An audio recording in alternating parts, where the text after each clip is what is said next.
नमस्कार, मैं उर्मिला यादव अपने YouTube channel Urmila Yadav Hindi classes में आपका स्वागत करती हूँ।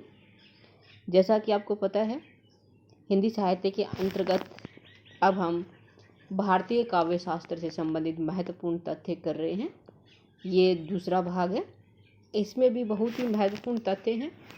हिंदी साहित्य के अंतर्गत चाहे भी वो कोई भी एग्ज़ाम हो, चाहे यूजीसी नेट से संबंधित हो या फिर टेट हो, एसटेट हो, सीटेट हो या आरटेट हो या फिर आरपीएससी के अंतर्गत कोई एग्ज़ाम हो या हिंदी साहित्य के अंतर्गत किसी भी प्रकार के कोई परीक्षा हो, उन सभी में इस तरह के प्रश्न आते हैं। इनको आप बहुत ही अच्छे तरीके से सुने और कोई ख़ास बात जो आपको लगे उसको अपनी नोटबुक में लिखें। साथ ही मैं आपसे बार बार निवेदन करती हूँ कि वीडियो को लाइक करें, शेयर करें और यदि नए हैं तो सब्सक्राइब भी करें ताकि मुझे मोटिवेशन मिले। अब हम शुरू करते हैं। औचित्य संप्रदाय के प्रवर्तक कौन माने जाते हैं? औचित्य संप्रदाय के प्रवर्तक आचार्य क्षेमेंद्र हैं। कौन है औचित्य संप्रदाय के प्रवर्तक? आचार्य क्षेमेंद्र। क्षेमेंद्र जी ने औचित्य के 27 भेद माने हैं। कितने भेद माने? क्षेमेंद्र ने औचित्य के 27 भेद माने हैं। रस संबंधी प्रथम मत भरत मुनि ने दिया था। प्रश्न आएगा कि रस संबंधी प्रथम मत किसने दिया था? किसने दिया था? भरत मुनि ने। काव्य हेतु 3 माने गए हैं: प्रतिभा, व्युत्पत्ति और अभ्यास। कितने माने गए हैं? 3। कौन कौन से? प्रतिभा, व्युत्पत्ति और अभ्यास। ये क्या है? तीनों ही काव्य हेतु हैं। अगला है, पंडित राज जगन्नाथ ने मात्र प्रतिभा को काव्य हेतु माना है, इसीलिए उन्हें प्रतिभावादी भी कहा जाता है। पंडित राज जगन्नाथ ने काव्य हेतु किसे माना है? केवल प्रतिभा को माना है और प्रतिभा को काव्य हेतु माना है, इसीलिए पंडित राज जगन्नाथ को प्रतिभावादी कहा जाता है। अभिनव गुप्त ने प्रतिभा को अपूर्व वस्तु निर्माण क्षमा प्रज्ञा कहा है। अभिनव गुप्त ने प्रतिभा को क्या कहा है? अपूर्व वस्तु निर्माण क्षमा प्रज्ञा का है। आगे है, भट्ट लोलट ने प्रतिभा को नवोन्मेषशालिनी प्रज्ञा का है। क्या कहा है भट्ट लोलट ने? किसको? प्रतिभा को नवोन्मेषशालिनी प्रज्ञा का है। अगला है, कार इतनी प्रतिभा केवल कवि में और भाव इतनी प्रतिभा पाठक या हृदय में होती है। कार इतनी प्रतिभा किस में होती है? कवि में होती है। और जो भाव इतनी प्रतिभा किस में होती है? पाठक और सहृदय में। भाव इतनी प्रतिभा किस में होगी? पाठक में होगी, सहृदय में होगी। और कार्य प्रतिभा केवल और केवल किस में होगी? कवि में होगी। रीतिरात्मा काव्य से ये कथन वामन का है। किसका है? वामन का। वामन ने वेदर्भी, गौड़ी व पांचाली रीतियां मानी हैं। वामन ने कितनी रीतियां मानी है? 3। कौन कौन सी? वेदर्भी, गौड़ी और पांचाली।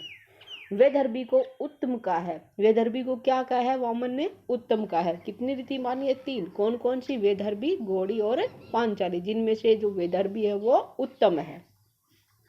अगला है, मम्मट ने उपनागरिका, परुषा व कोमला वृत्ति का उल्लेख किया है।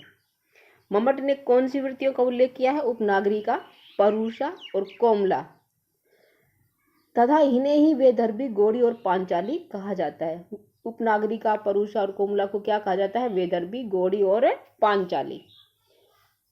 अगला है, वेदर्भी रीति माधुर्य गुण संपन्न होती है। वेदर्भी रीति कैसी होती है? माधुर्य गुण संपन्न। किस तरह प्रश्न आएगा कि वेदर्भी रीति कैसी होती है? माधुर्य गुण संपन्न। गौड़ी ओज गुण संपन्न व समास बहुल होती है। गौड़ी कैसी होती है? जो गौड़ी रीति है वो ओज गुण संपन्न होती है और समास बहुल होती है। पांचाली में माधुर्य एवं सौकुमार्य दोनों गुण होते हैं। पांचाली रीति कैसी होती है? जिसमें माधुर्य गुण हो और सौकुमार्य दोनों ही गुण हो, वो पांचाली रीति होती है। वेदर्भी माधुर्य गुण संपन्न होती है और गौड़ी होती है ओज गुण और समास बहुल।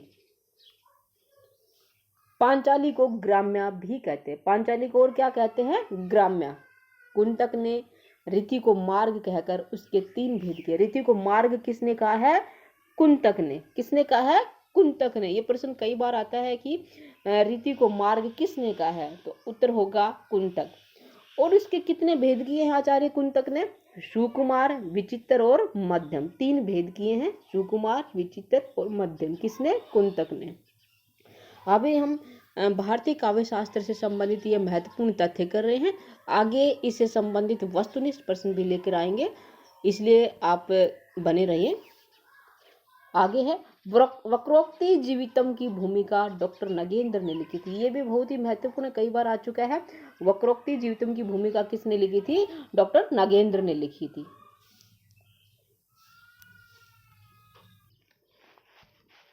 आगे है औचित्य को विभिन्न काव्य सिद्धांतों का समन्वय नंद दुलारी वाजपेयी ने कहा। औचित्य को विभिन्न काव्य सिद्धांतों का समन्वय किसने कहा? नंद दुलारे वाजपेयी ने। क्या उत्तर होगा इसका? नंद दुलारे वाजपेयी। ध्वनि शब्द का प्राचीनतम प्रयोग अथर्ववेद में मिलता है। ध्वनि शब्द का प्राचीनतम प्रयोग किसमें मिलता है? अथर्ववेद में। आनंदवर्धन ने अपने ग्रंथ ध्वन्यालोक में ध्वनि को काव्यात्मा कहा है। आनंदवर्धन का ग्रंथ कौन सा है? ध्वन्यालोक। और ध्वनि को काव्यात्मा किस में कहा? ध्वन्यालोक में। ध्वन्यालोक किसका ग्रंथ है? आनंदवर्धन का। आगे है ध्वनिवादी आचार्य हैं। ध्वनिवादी आचार्य कौन कौन से हैं? ये प्रश्न आ जाता है। तो ध्वनिवादी आचार्य हैं आनंदवर्धन, मम्मट, अभिनव गुप्त और जगन्नाथ। कौन कौन से हैं? आनंदवर्धन, मम्मट, अभिनव गुप्त, जगन्नाथ। ध्वनि विरोधी आचार्य कौन है? मुकुल भट्ट, कुंतक, धनंजय धनिक और महिम भट्ट। ध्वनिवादी आचार्य फिर से सुनिए, आनंदवर्धन, मम्मट, अभिनव गुप्त और जगन्नाथ। ध्वनि विरोधी आचार्य कौन है? मुकुल भट्ट है, कुंतक है, धनंजय धनिक और महिम भट्ट। आगे है मम्मट ध्वनि प्रधान परमाचार्य माने जाते हैं। ध्वनि प्रधान परमाचार्य कौन है? मम्मट। आनंदवर्धन ने ध्वनि के 3 भेद माने। आनंदवर्धन ने ध्वनि के कितने भेद माने हैं? 3। कौन कौन से? वस्तु, अलंकार और रस ध्वनि। कितने माने हैं? 3। कौन से? वस्तु, अलंकार, रस, ध्वनि। अगला है हिंदी में ध्वनि के शास्त्रीय स्वरूप का सर्वप्रथम विवेचन चिंतामणि त्रिपाठी ने किया। हिंदी में ध्वनि के शास्त्रीय स्वरूप का सर्वप्रथम प्रयोग किसने किया था? चिंतामणि त्रिपाठी ने। मम्मट ने ध्वनि के 51 भेद माने। 51 भेद किसने माने? ध्वनि के मम्मट ने। अभिनव गुप्त ने ध्वनि के 35 भेद किए हैं। अभिनव गुप्त ने 35 भेद किए हैं और मम्मट ने कितने किए हैं? 51। रस के प्रथम व्याख्याता आचार्य भरत मुनि है। रस के प्रथम व्याख्याता कौन है? आचार्य भरत मुनि। अगला है भरत मुनि ने शांत रस को स्थान नहीं दिया। जो 9 रस है उनमें से भरत मुनि ने कौन से रस को स्थान नहीं दिया? तो वो उत्तर होगा शांत रस। अगला है रुद्रट ने शांत और प्रियान नामक 2 नए रसों का वर्णन किया। रुद्रट ने कौन से 2 नए रसों का वर्णन किया है? शांत और प्रियान। रस को ध्वनि का स्थान आनंदवर्धन ने दिया। रस को ध्वनि में स्थान किसने दिया? आनंदवर्धन ने।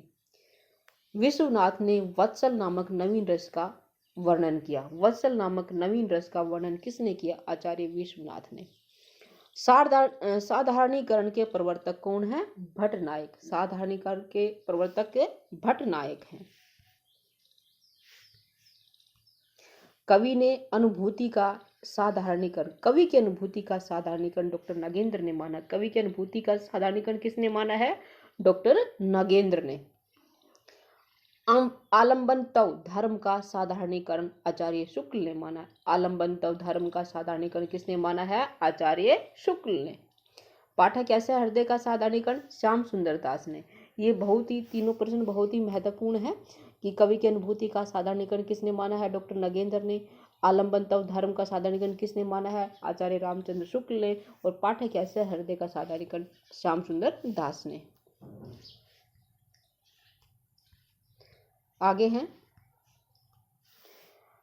रस सूत्र के 4 प्रमुख व्याख्याता कौन कौन है और उनका सिद्धांत क्या कहलाता है और वो सिद्धांत कहाँ से लिया गया, उसका आधार क्या है? तो व्याख्याता है 4। कौन कौन से हैं? भट्टलोलट, शंकुक, भट्टनायक और अभिनव गुप्त।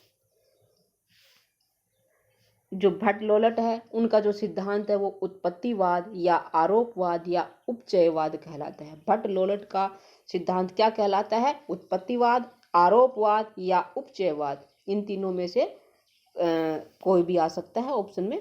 तो अगर आरोपवाद आए ये सही होगा। आरोपवाद भी कहते हैं भट्ट लोलट के सिद्धांत को, उत्पत्तिवाद भी कहते हैं और उपचयवाद भी कहते हैं।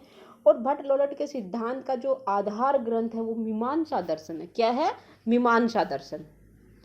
शंकुक का जो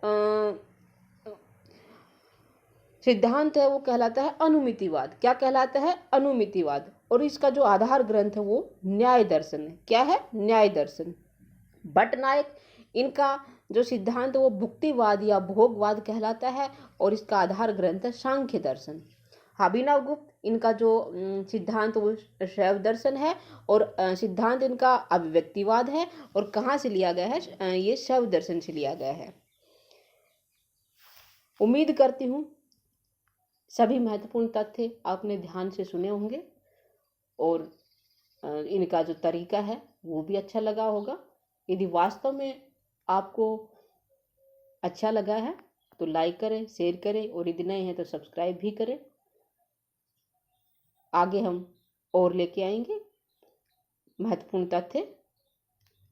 तथ्य के बाद हम वस्तुनिष्ठ प्रश्न उत्तर करेंगे जो लगभग इन्हीं में से होंगे। आप बने रहिए।